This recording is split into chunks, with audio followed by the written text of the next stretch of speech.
hello, I'm picking up right where I left off. I literally stopped the video and then restarted it because I'm just trying to obey the YouTube 15 minutes time limit, because otherwise they cut off my videos. I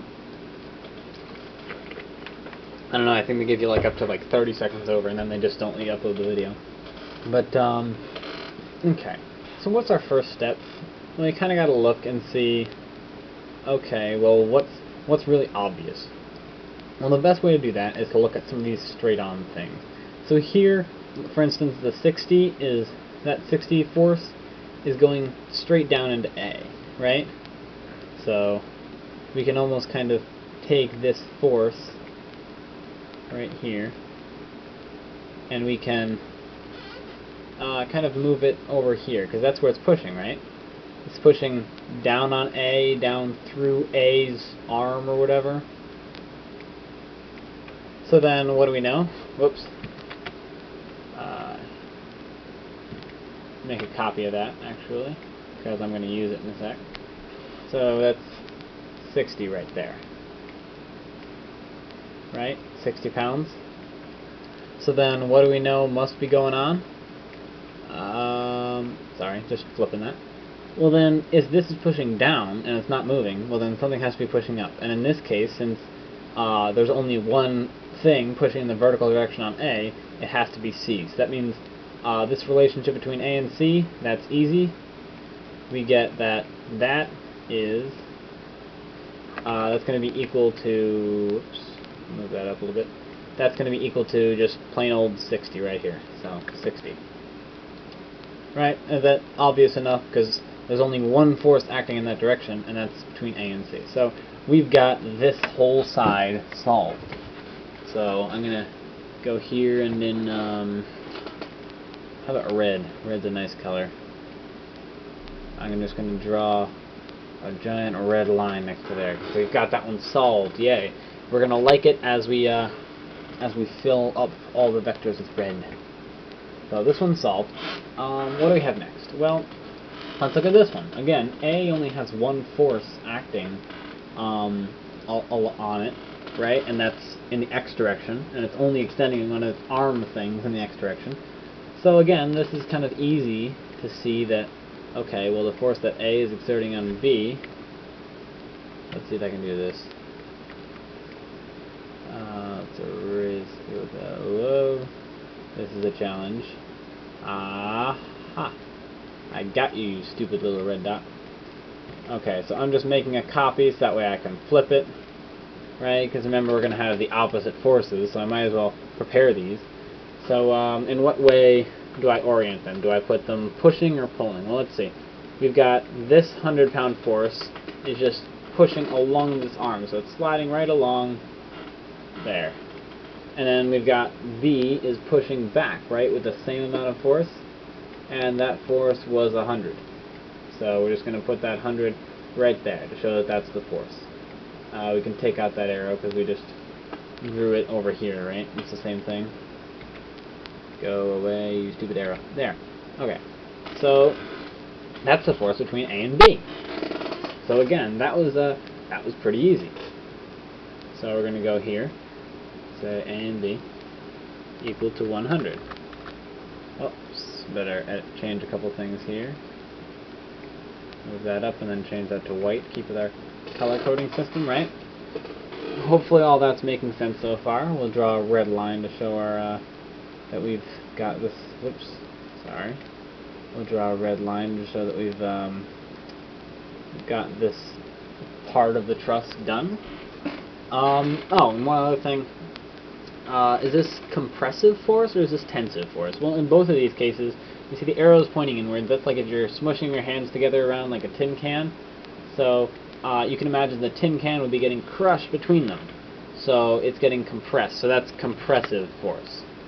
So I'm going to put C, and then I'm going to make the colors of the forces gray. Let's make them gray. Let's make them a dark gray. No, let's not. Let's make them that weird blue color that nobody likes. And then here again, it's just a compressive force, right? Because you have an aluminum can here, it's getting squished, it's getting compressed. Okay, let me move that in there. right? The C is getting crushed. Crushed, compression, torn, tension. That works, right? Because maybe you're tearing a piece of paper if you pull it apart too hard. I don't know. Okay, so what do we know now? Well, now we know that this B dot right here, this part of the truss, is being kind of pulled in this direction. It's being it's being pushed in this direction by this amount, this 100, right? So how is it? That's how much it's being pushed on by A. So how is it not moving this way? Well, you figure C has to be pulling back with that same amount. So what does that mean? Well, what that kind of means is that the amount that what color is C? C is yellow. So the amount that C is pulling on B, the amount that C is pulling on B in the X direction, right? That's along this way. The amount that it's pulling back, it's pulling this B back towards it, is going to just be equal to what? Well, that's going to be the overall force here, right? Don't be misled. It's not 5 feet, because remember, that's just the length. That's not the force. So this, kind of ignore that, because we don't even need these anymore. So I'm gonna delete these, or if I can figure out how to there. So we don't even need these anymore now that we have the all we needed those for was to find the cosine and sine. And once we know the cosine and sine, we no longer need them. Okay, so now we have the CBX is equal to what? Well, what we get is it's going to be this overall force between them, right? CB. Hopefully that makes sense, because that's kind of like the magnitude of the force, that overall magnitude of the force, times the percentage of it that's in the X direction. And what's that shadow along the floor? What's that X direction component? Well, that's just the cosine of t. That's the cosine of our angle right there. And we already know what that is. That's equal to 0.6. What? Wait, actually no. Cosine is equal to 0.6. And CB is equal to what? Well, that would be equal to 100. So, am I doing this right? I hope I'm doing this right. Hold on a sec, I'm just double checking my work.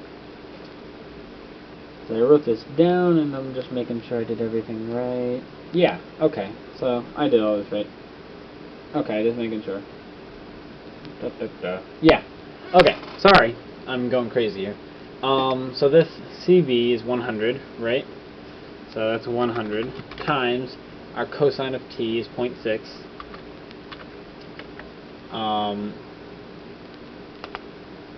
Why am I getting this answer? No. Okay, I'm sorry. I see where I was going wrong.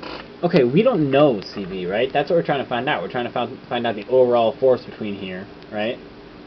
And we know that this X portion is the overall force times the cosine. So it's this times that 0.6. Because actually, we know the force in the X direction, right? We know that it has to be pulling back enough to keep the 100 pounds here from pushing it away. So we've got A pushing B away, and C has to be pulling back with the same amount. Alejandro is pushing bar away, and Caitlin is pulling bar back at an angle, but she has to be pulling bar along the X direction. She has to be pulling bar with enough force to beat Alex and to even it out. So that means that we know that the part of this force right here that's in the X direction is going to be equal to that AB force, right? To the force between here. So that's just equal to 100. So what equation are we left with? Now we just plug in 100 for this, and we get 100 equals 0.6 times CB. Right? Does that make? Hopefully that makes sense to everyone. That's just some simple algebra there. And then if we just now divide by 0.6, we get CB is equal to, well, we take out our handy-dandy calculator, 100 divided by 0.6 equals, we get 1.6666666 knowing Dr. Christo, he'll round that to 1.67 because doesn't really care too much about sig figs. So we'll just go with 167. 167, right? These first three numbers, and then we round. So CB equals 167. Well, that's cool, because now we just solved another one of these forces. So let's put what we know over here on our chart. So BC, this force right here, is equal to 100. Whoops. I'm sorry, it's not 100. I lied. It's equal to, I saw the 100 above and I just copied it. It's equal to 167. Whoops. Let me make that move down a little bit. So again, the math isn't really what's difficult. It's the seeing where you have to put everything in. So here, let me draw in what those forces are. You draw in those forces. So we've got that one that B is pushing in, that bar is pushing towards Caitlin. Then Caitlin is pushing back. Ah, crap. Okay, so if you just nodded in agreement with whatever I was writing, you were wrong. Because I was wrong too. Because I was going and I was drawing those arrows, but I really shouldn't have been, because that was not correct. Let me put these lines back in. How thick were they? There we go. I'm going to put these lines back in. So, remember, bar is being pushed away. So, bar is grabbing onto Caroline, and Caroline is pulling bar back, right? So really what we need to do is we need to draw these force vectors going the other way. We need to draw these forces pulling, right? Because Caroline's pulling bar back, and bar is pulling himself, or rather pulling Caroline towards him, or trying to pull himself towards Caroline. So that pull right there is what's going on, and that's at we said the 167 pounds of force right between that. That's what we just solved. That was our it's basically the we just did that here. We found out how we knew that the amount in the x direction had to be equal to this 100 in order for Caroline to pull bar back. So then we just kind of solved for this remaining side using cosine. So what's this force going on right here? Well, if you think about maybe putting maybe a slinky in the middle of these two, put a slinky in each end of their hand, it's going to get stretched out. Or if you put a piece of paper in there, it's probably going to tear. So T, tear, tension. That's a tensive force. You figure things are kind of getting pretty tense between them. Forgive the pun. So there we have a tensive force of 167 newtons. So like if you were implementing this design in the newspaper tower, this would not have to be a tight roll of newspaper, because it's not actually you're not putting any weight on top of it, you're just pulling the newspapers apart. So as long as the newspaper is strong enough, and it wouldn't tear, as long as it can hold, well, I doubt it's going to hold 167 pounds of force, but all that really needs to be is a cable, not necessarily a metal or a wood beam, you know. So now we've solved that one, so let's put in our giant red line. For once, red is good. That's why I like using red in this case, because red is always like, ah, crap, red, I screwed something up on this test. Here, red is good. We finished this.